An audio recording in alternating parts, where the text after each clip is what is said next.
In the 17th century, a method of turning church bells through a full circle with wheel and rope was developed. From this evolved the practice of not merely ringing a fixed pattern of notes with different bells, but of changing the order in which they were rung, so that an almost infinite variety of note patterns could be obtained. From this, of course, comes the expression, ringing the changes. Treble's going, she's gone.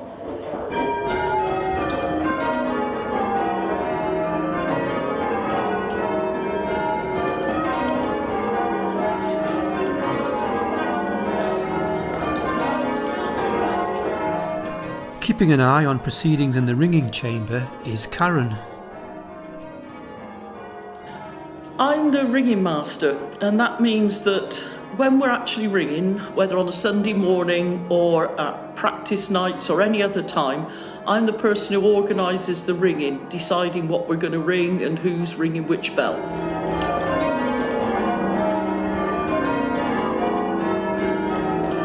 A fixed camera up in the bell chamber allows us to see the bells in action on a monitor.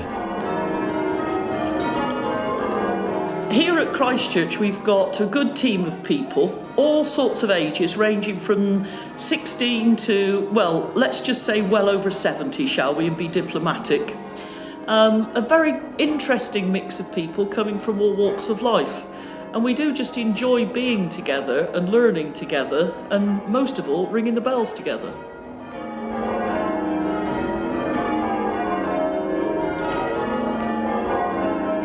One of the longest serving bell ringers is Mike. I learned to ring about 60 years ago, but really I've been ringing continuously for about 55 years. My father taught me, he was ringing master here. My grandfather was ringing master before him, and he learned to ring in Derbyshire, taught by my great-grandfather, and his father, my great-great-grandfather, taught him to ring. So I'm the fifth generation, so it's a huge family thing for me and something I'm very proud of.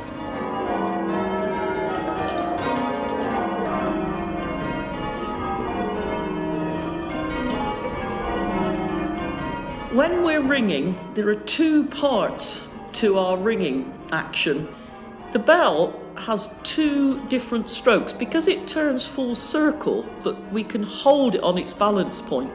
The first part is when our arms are right up in the air and we just have hold the very end of the rope. We call it the tail end, and we pull that down, and that's the backstroke when it's coming back down to us.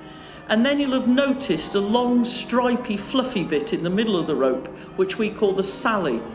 When we catch that, we call it the hand stroke. So we handle the sally, let go, and then back down with the backstroke.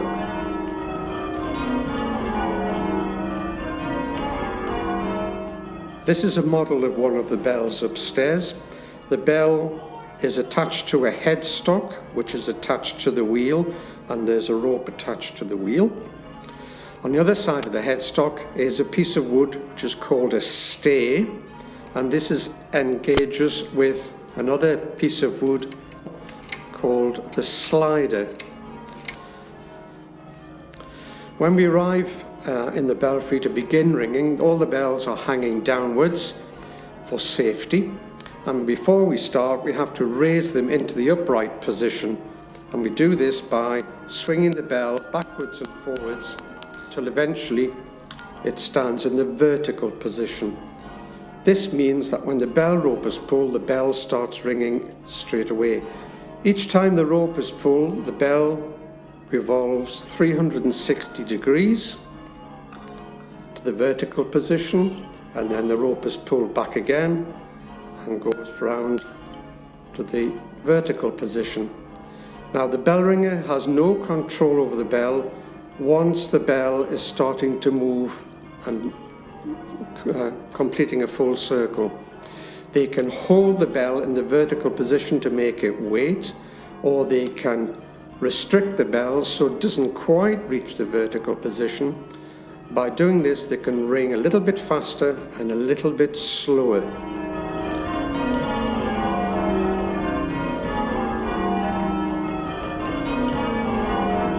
The tower was built in 1786, and the first 6 bells, which were due to be put in the tower, were lost at sea on their way from Whitechapel Foundry. A second set of bells had to be recast, and they arrived in a ship called the Happy Return in 1787. 2 more bells were added in 1874, and then 2 more bells in 1878, giving us a ring of 10 bells. The lightest bell is 400 weights, and the heaviest bell is 1600 weights. And bells are always measured in old measures, 100 weights, quarters and pounds. I suppose in today's measure, the heaviest bell is about 3/4 of a metric ton.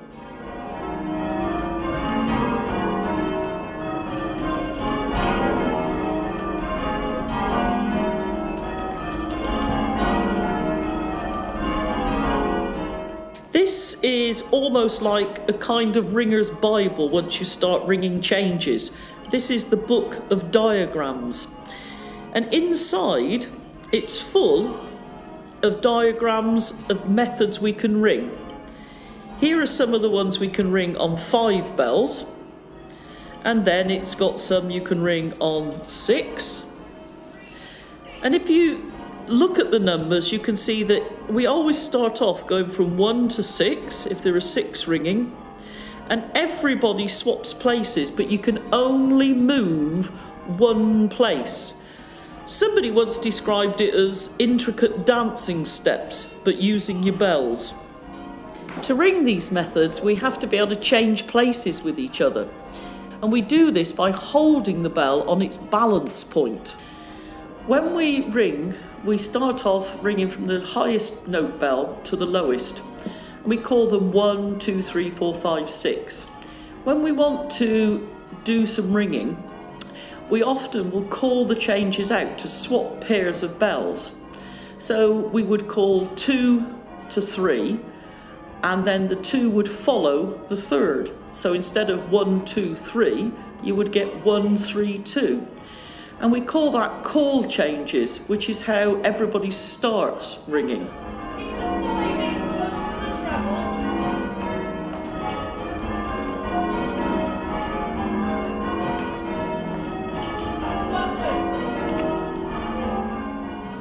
We ring for Sunday services and any other church occasions we are asked to ring for, but we also ring for national events such as royal weddings, coronations, funerals of prominent people and royalty, of course.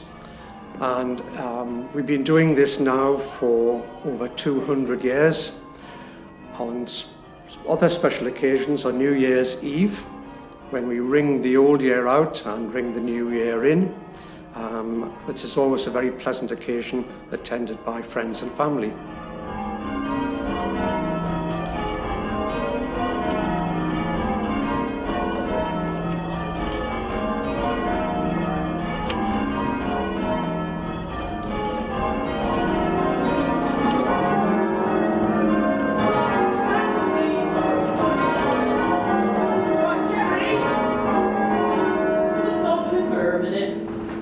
Yeah, so we'll leave it up for a little bit just in case.